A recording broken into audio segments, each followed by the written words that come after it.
Have you ever felt that familiar knot tighten in your stomach when you know you have to speak English? Oh, yeah. Maybe it's with someone you've just met, or perhaps you're walking into a completely new environment, like a meeting, or even just a coffee shop somewhere new. hmm And that little voice in your head starts whispering, you know, what if I mess up? Or what if they don't understand me and I just freeze? It happens to everyone, seriously. It's a completely universal feeling, isn't it? Whether English is your native language and you're just maybe having an off day, or, and this is probably true for a lot of you listening, you're navigating English as a second language. Absolutely. And if you're an English learner, feeling awkward or unsure of what to say isn't just normal. It's pretty much part of the learning journey itself. Yeah, expected even. And that shared experience, that anxiety, it's exactly why we're doing this deep dive today. Our mission isn't just to talk about speaking English, it's to really dismantle that anxiety, the kind that can be paralyzing sometimes. Right. And we want to arm you with concrete, actionable strategies.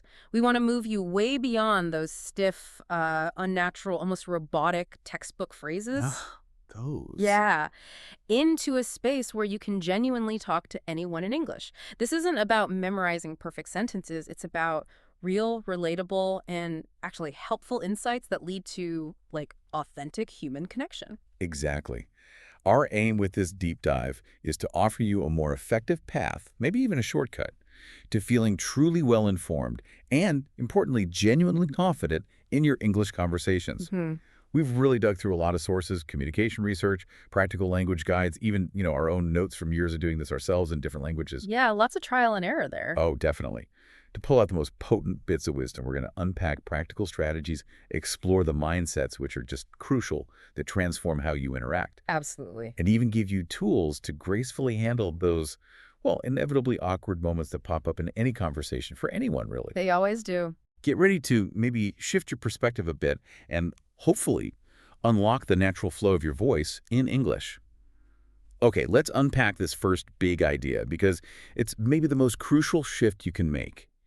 Even before you think about grammar or vocabulary, It really is foundational. we're talking about fundamentally changing your mindset. So instead of going into a conversation thinking, oh God, what if I mess up? What if I look foolish? That fear spiral. Exactly. You need to shift to thinking, okay, let's just connect. Let's see what we can learn from each other. And this isn't just some, fluffy feel-good thing. It's literally the bedrock of good communication. It's so profoundly true, and it's backed up by loads of social psychology. Just think about your own experiences for a second. When you meet someone new, what actually sticks with you later? Is hmm it their perfect verb conjugation, or is it the feeling they left you with? Definitely the feeling, yeah. Right. Research shows, again and again, people overwhelmingly remember how you made them feel. Much, much more than they remember if your grammar was flawless or if your accent was perfect. Huh.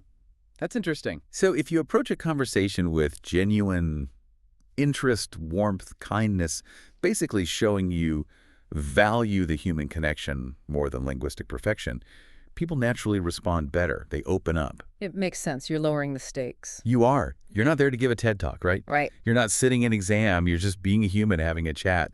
The core idea is speak to communicate, not to impress. Huge difference. That phrase, communicate, not impress, that really hits home. I mean, flip it around. Imagine someone trying to speak your native language to you. Okay. And they're clearly nervous. Maybe they stumble over words, mix up tenses.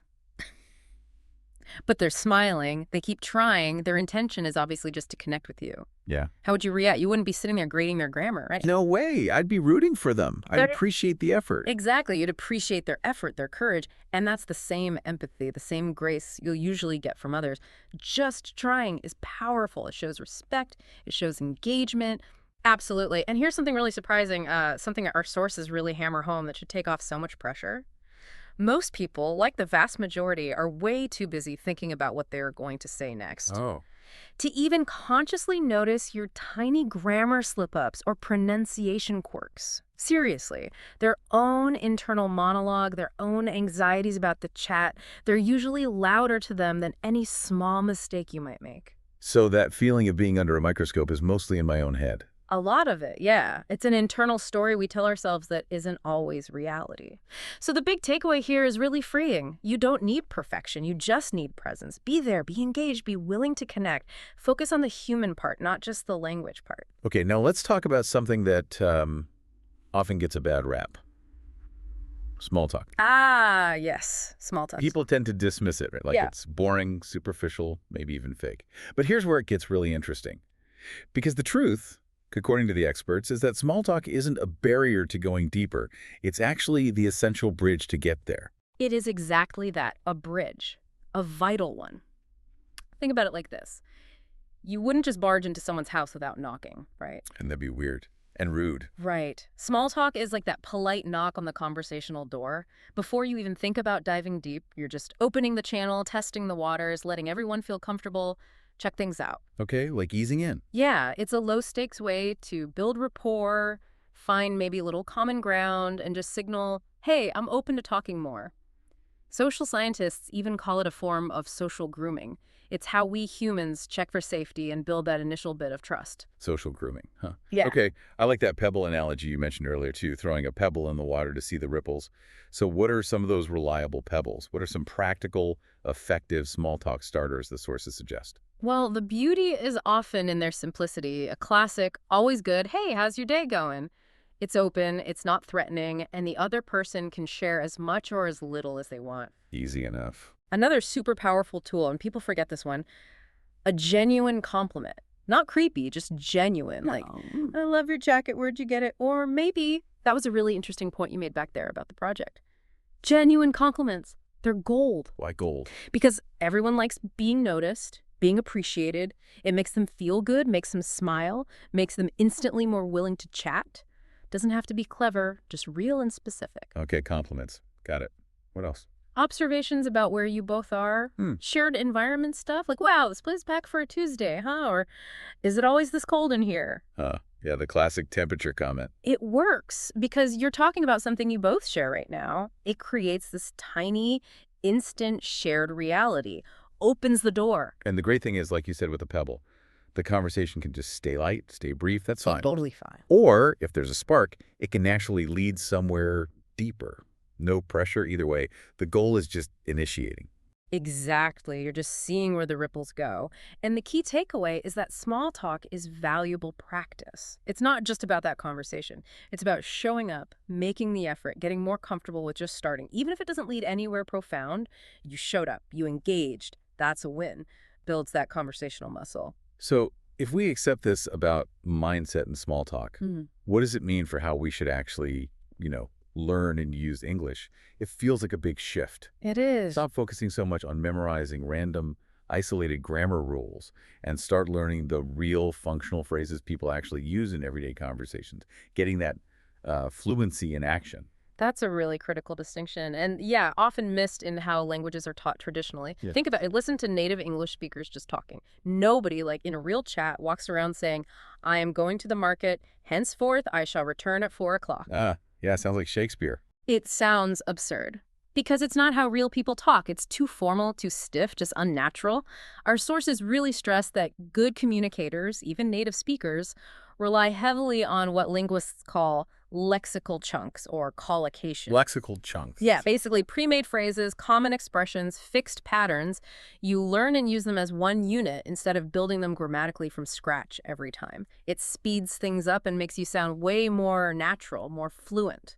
That makes total sense. Building every sentence from individual bricks takes forever. Using pre-made sections is faster.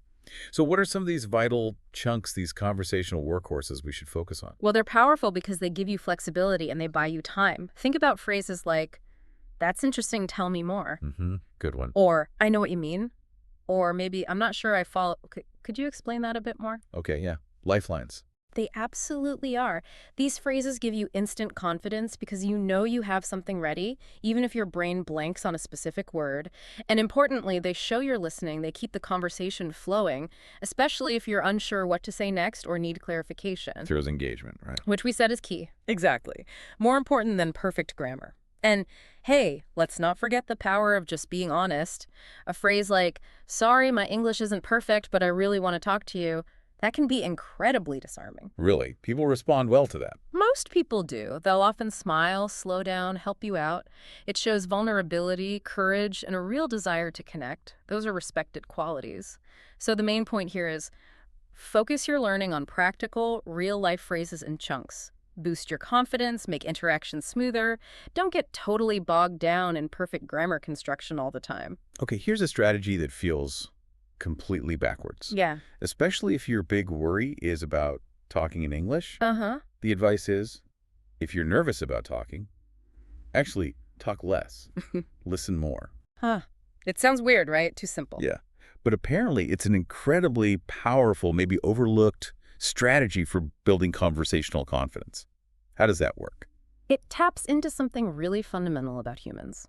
We have this deep, innate desire to be heard, to feel understood, acknowledged. Okay. So when you actively listen, like you're truly present, you're nodding, making eye contact, asking good follow-up questions, showing real interest, you subtly shift the performance pressure away from you. Oh, okay. So the spotlight moves. Exactly. You're giving the other person a gift, really. The feeling of being heard and valued. That empowers them to lead more. And you can just follow along, responding to what they said instead of having to invent brand new topics constantly. It makes the flow easier, more natural. I like that. And this brings us to what you called the follow-up superpower, which is super simple, but leverages that desire to be heard. Like if someone says, I just got back from Thailand, Yep. instead Yeah. of panicking about finding a brilliant travel story of my own or worrying about the perfect sentence structure. You just use the superpower, which Well, Barry, is, what was your favorite part of the trip? boom. Exactly. That one, curious, open-ended question, keeps the conversation rolling smoothly. You didn't need complex grammar. You didn't need deep knowledge of Thailand. You just needed genuine curiosity about their experience. Right. What they found interesting. Precisely. It shows that real curiosity and active listening are incredibly powerful tools. They build connection without you having to carry the whole conversation or constantly generate new stuff. Plus, our sources really emphasize this. Even if your speaking isn't perfect yet, if your body language is warm and open, if your tone is friendly, people will enjoy talking to you. Nonverbals matter that much. Hugely. A real smile, a nod, engaged eye contact, they bridge gaps in words. They signal, I want to connect, make the other person feel comfortable, encourage them to talk more, which, hey, gives you more to listen to. Let's just be real for a second. Awkward moments will happen. They just will. Oh, absolutely. Guaranteed. It's totally inevitable in any conversation for any speaker, fluent or not. You'll forget a word right when you need it. You might mispronounce something in a, well, funny way, or maybe a not so funny way. Or you could get stuck mid-sentence. Your brain hits a wall, words just poof, gone. Doesn't mean you failed. It's just part of the game. It absolutely is part of the game, and that's so important to remember. Everyone experiences it. Native speakers, too. I clearly remembered this one dinner party. I was totally exhausted, right? And I meant to ask for more chicken. Okay. But my tired brain spat out, kitchen? Can I have some more kitchen, please? Oh, no. Total disaster for a second. Blank stares, then these awkward chuckles. But looking back, it's hilarious. And you know what? It actually broke the ice. Yeah. And that is the key. If you can find the humor in your own mess-ups, if you can laugh at yourself, it makes you incredibly relatable. It relaxes you, sure, but it relaxes the other person too. Shows you don't take yourself too seriously, you're okay with not being perfect. It takes huge pressure off everyone. Okay, so humor helps. But what if you're just stuck, tongue-tied, mind blank? What are some practical phrases you can grab so you don't just freeze entirely? Oh, great question. A really natural way is just to say something like, what's the word? It's on the tip of my tongue. Yeah, I say that all the time. Exactly. Or, hold on, let me rephrase that. These aren't just for learners. Native speakers use these constantly because brains don't always work perfectly. It buys you a second, helps you regroup, shows you're just searching for the right words. Okay. What about if you don't understand them? Zero shame in that. In fact, it shows strength. Just say, could you say that one more time? Maybe a little slower? Or, sorry, what does that word mean? So it's not admitting defeat. Not at all. It's active engagement. It shows you care about understanding, which is the whole point of real conversation, right? It's about connection, meaning it's not some linguistic competition where you lose points for mistakes. Right. So embrace the mistakes. They're normal. They're humanizing. They can actually make you more relatable, more approachable. People see the effort, the vulnerability, the desire to connect. This point feels really important, and it's maybe where a lot of learners get stuck. If you're only practicing English alone, in your room, reciting vocab lists, doing flashcards, The isolated study bubble. yeah, Yeah. it's going to feel super weird and unnatural when you actually try to use it with real people in real time. Mm-hmm. There's this huge gap between studying and actually doing. That's a crucial insight. Our sources hit this hard. Language isn't mainly a subject you study, like history. It is, first and foremost, a skill you develop. Like playing guitar or learning to swim. Exactly like that. You can read every book on swimming, memorize the physics of buoyancy, but until you actually get in the water, start kicking, maybe swallow some water, figure it out, Yeah, you won't learn. right. You got to do it. Same with English conversation.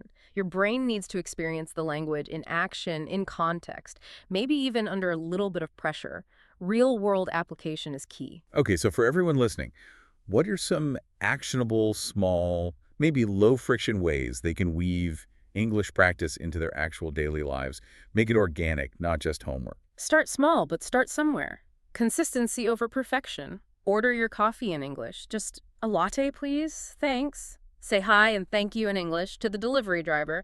Simple, full sentences. Okay, low stakes. Totally. Leave a simple comment on a YouTube video you watched in English. Send a quick message online in English, maybe a social media reply, short email. These seem tiny, right? Insignificant. Yeah, maybe. But add them up. They build real confidence because you're actually using the language in meaningful, real, low-stakes ways. And here's the big principle. Confidence almost always comes after the action, not before. Ah, right. You don't wait to feel confident before you act. You'll be waiting forever. You'll never feel 100% ready, totally prepared, zero fear. Don't wait for that magic moment. Just act. That reminds me of that saying, like, you build the bridge while you're walking on it. Exactly. You don't wait for the whole thing to be finished and certified before taking the first step. Every small step, every real interaction, every time you put yourself out there, even if it's brief or messy, that's another plank on your bridge. It proves to you that you can. So it's about proving it to yourself bit by bit. Precisely. It's iterative improvement, self-proof. Small, consistent, real-world actions, even the slightly uncomfortable ones, lead to big, compounding confidence gains over time. Rewires your brain. English becomes a tool you use, not just a thing you study. All right, let's kick this section off with something people really, really underestimate. Our sources kept pointing to this. Your body speaks volumes before your words even get a chance. Oh, absolutely critical. Nonverbal communication. Long before you say hello, before you even open your mouth, your body language is already sending out signals, setting the whole tone. It's huge, and communication studies explore this endlessly. Just picture it. You walk into a room, shoulders slumped, avoiding eye contact. Even if your English is fluent, you'll struggle to connect. Why is that? Because your body is screaming disinterested or lacks confidence or uncomfortable, and people pick up on that instantly, often without even realizing why. Okay, so the opposite.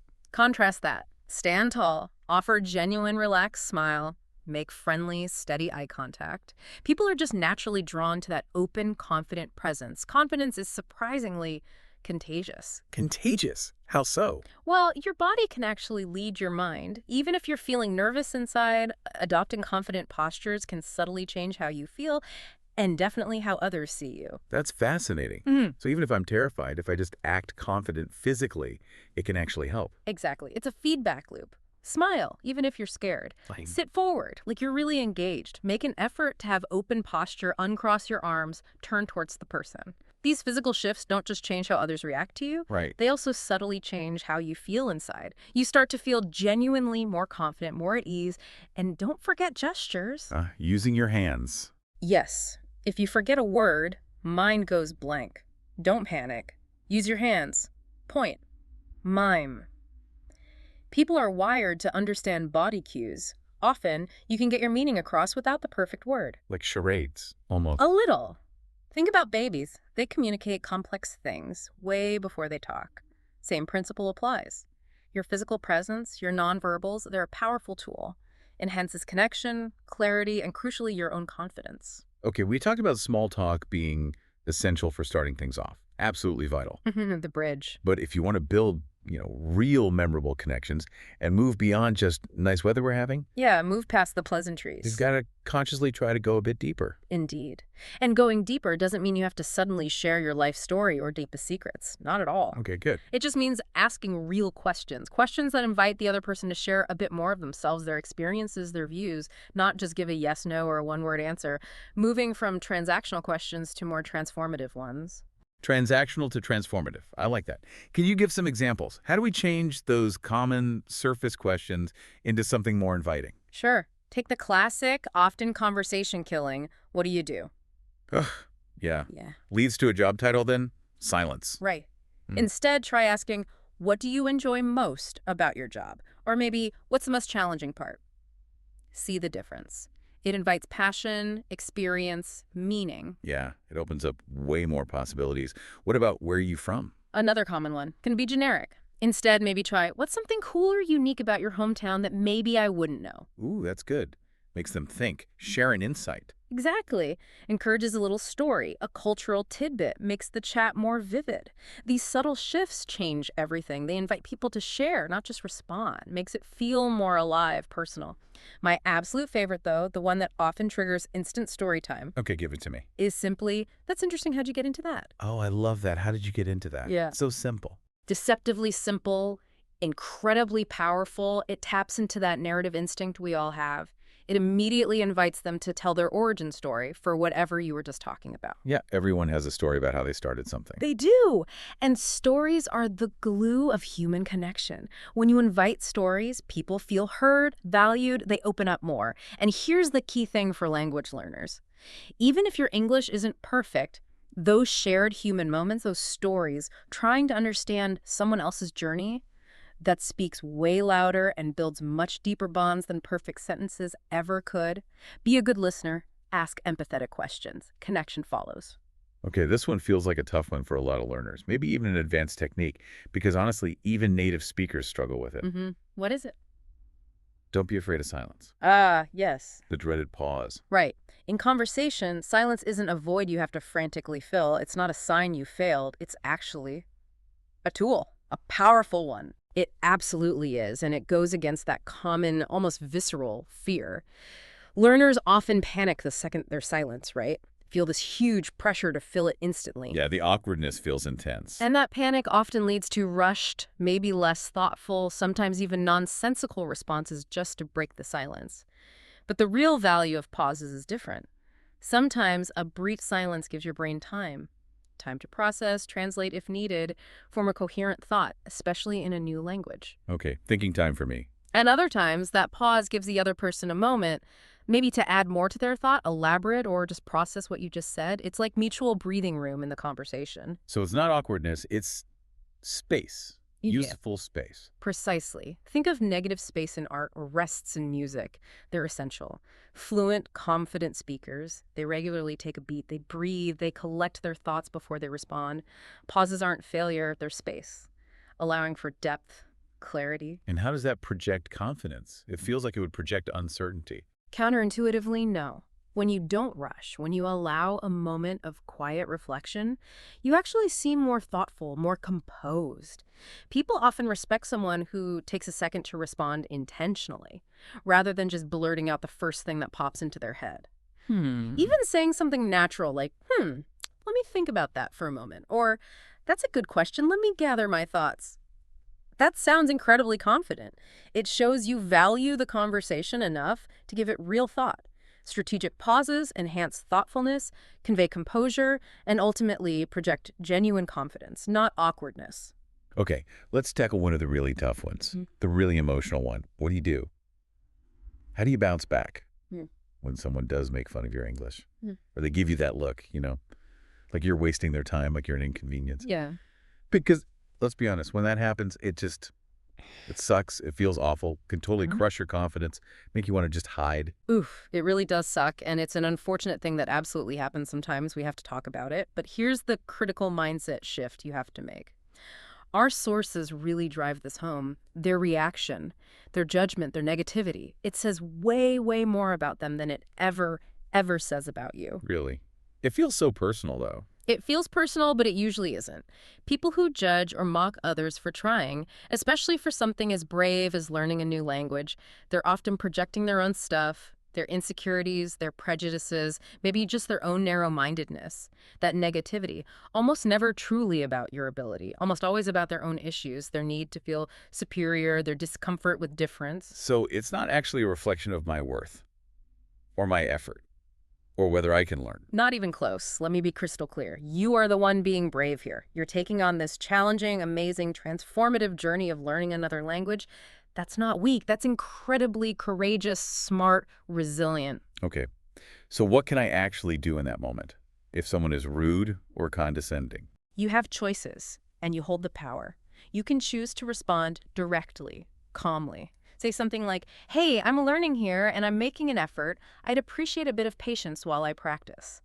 That sets a boundary, shows you won't tolerate disrespect. Okay. Direct but calm. Or, honestly, you always have the option to just disengage, walk away. You don't owe your energy, your time, your peace of mind to someone who's being disrespectful or deliberately trying to put you down. Yeah. Sometimes walking away is the strongest move. Absolutely. The core advice here is non-negotiable. Protect your confidence like it's gold, because it is. Don't let anyone else's negativity define you, derail you, or diminish your incredible journey. Prioritize your self-respect. Your progress is for you, not for them. Okay, let's switch gears to something really positive, really empowering. A strategy that often gets missed when we're so focused on, getting fluent. Yes. This one's crucial for staying motivated. One of the biggest, most sustainable confidence boosters is actively noticing and celebrating your wins. Even the tiny ones. Right. The ones that might seem insignificant. Yes. So important for long-term belief in yourself. Think about it. Did you manage to ask for directions today in English without completely freezing? Okay, yeah. That's a win. Did you introduce yourself to someone new and get through the whole exchange without overthinking every single word? Huge win. Totally. Did you join an online group chat or comment on a social media post in English? Put your thoughts out there? Massive win. Yeah. Language learning is absolutely full of these invisible victories. They're not like getting a diploma or a perfect test score, right? They're small, maybe only you notice them, but they are concrete, meaningful steps forward in using the language for real. And if you don't notice them. If you don't consciously recognize them, celebrate them. It's so easy to feel like you're stuck, like you're not making progress, and that leads straight to frustration, self-doubt, maybe even giving up. Yeah. Burnout. I can totally see that. If you only focus on the big, distant goal of fluency, you miss all the small steps you're taking every day. That would be super demotivating. Exactly. Every conversation you try, every interaction, no matter how messy it felt, that is unequivocally a step forward, and every single step, big or small, deserves a little internal high five, acknowledgement. So how do you do that practically? I actually used to keep a tiny language journal. Super simple, just one line a day. Something like, today I ordered food and didn't mess up pronouncing jalapeno, or understood a joke in English today and laughed at the right time. Okay. These tiny entries, they add up. Over time, they build this undeniable proof that you are progressing. It solidifies your belief that you can do this. Because belief, that's everything on this journey. You build it by repeatedly proving to yourself through these small noticed actions that you're capable, you're learning, you're moving forward. Celebrate the small stuff. It's fuel. This feels like the ultimate goal, maybe. The real key if you truly want to be able to talk to anyone in English anywhere. It's not just about studying it sometimes. You have to consciously, intentionally live in the language. Immerse yourself until it just feels normal, part of your everyday life. It really goes way beyond study sessions. You need to deliberately build an English-speaking world around you no matter where you physically live. Watch TV shows, movies in English. Maybe start with English subtitles, then try without. Okay, passive input. Listen to podcasts in English like this one. Read stuff that interests you, short stories, articles online, whatever, but do it in English. Change the language settings on your phone, your computer, your apps, so you're constantly interacting with it. Okay, making it unavoidable. Yeah. And here's a tip that feels a bit weird at first, but it's incredibly effective, and the sources mention it. Talk to yourself in English. Seriously, out loud. Yep. Walk around your home. Describe things. This is a spoon. The coffee is hot. I am tired. Narrate what you're doing. I am opening the fridge now. It sounds strained, I know. A little bit. But it trains your brain to think and express directly in English, skipping that middle step of translating from your native language, builds that direct neural pathway, makes retrieval faster. So it's not weird. It's actually smart brain training, Mm. building automaticity.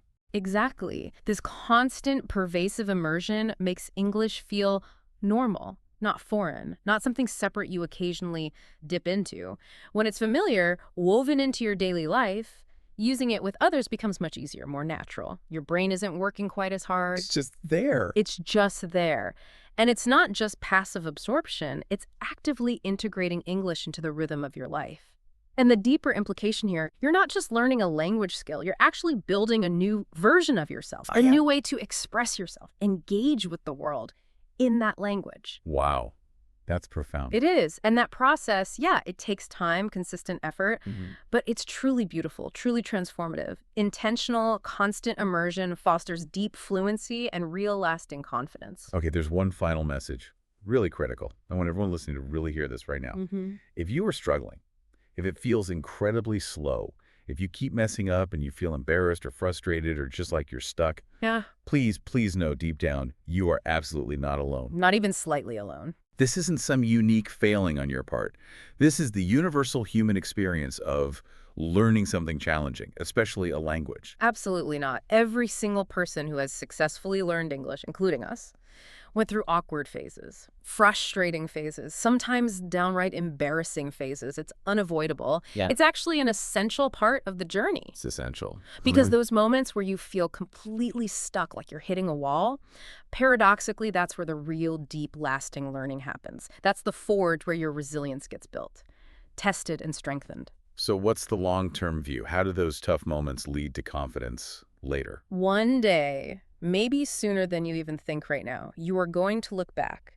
You'll look back at this exact moment, maybe this feeling of struggle, this deep dive, and you'll think, wow, I really kept going. I didn't give up. I pushed through. That is where your true, authentic confidence will come from. It doesn't magically appear from being perfect from day one. It doesn't come from never making mistakes or having a flawless accent. It comes powerfully from pushing through the hard moments, choosing to persevere despite the awkwardness, the frustration, the mistakes. The confidence is earned through the struggle. It really is. So keep talking, keep trying, keep connecting. Every single hello, every stumble, every mistake you learn from, every thoughtful pause you take, it is all 100% progress. Trust the process. Embrace the messiness of it. Your confidence is being built right now. In these moments, you choose to keep going. It's a journey. Every step counts. Hashtag tag outro. Wow. Okay, we have covered so much crucial ground today in this deep dive, Yeah. really digging into building that confident English conversation muscle. We looked at that vital mindset shift, right? Performance to connection. So key. The real power of small talk as that bridge, not a barrier. Learning useful, real phrases, those lexical chunks, not just abstract grammar. Fluency in action. Yeah. The superpower of listening more, asking good follow-up questions, how to handle those awkward moments with maybe a bit of humor, and just rephrasing. Laughing at yourself. Yeah, definitely. The huge impact of body language. Yeah. How to actually go deeper than surface chat by inviting stories, using pauses strategically for confidence, Yes. and then tackling the tough stuff, protecting your confidence from judgment. The huge importance of celebrating every tiny win. Those invisible victories. Exactly. The power of truly living in the language through immersion. And finally, just holding on to that long-term perspective, knowing the struggle builds strength. This whole journey, learning to talk to anyone in English with confidence, it really isn't just about the words, is it? Doesn't feel like it. At its heart, it's this profound exercise in courage, in consistency, and maybe most of all, in having compassion for yourself through all the ups and downs. You're not just picking up a new skill. It's a remarkable transformation happening. That's so true. You're not just learning how to communicate differently. You're learning how to show up. Yeah. How to show up authentically in new situations, how to be seen, how to share your unique thoughts, your voice, your perspective with the world in a whole new way. And that, well, that is incredibly powerful, really empowering. So if nobody else tells you this today, let us say it. We are genuinely proud of you. You are doing amazing work just by engaging with this, by trying, taking courageous steps. Every effort, no matter how small, how messy, it counts. Hugely. Absolutely. And as you go back into your day, reflecting on all this, here's a little thought to maybe chew on. Yeah. What is one small, maybe slightly uncomfortable conversation you can choose to initiate in English this week? Just one. Just one. Knowing with total certainty now that every single stumble isn't a failure, isn't a setback. It's truly, fundamentally a step forward. Take the leap. Yeah, take that leap. Speak boldly, live fully, and please don't ever let fear steal your words.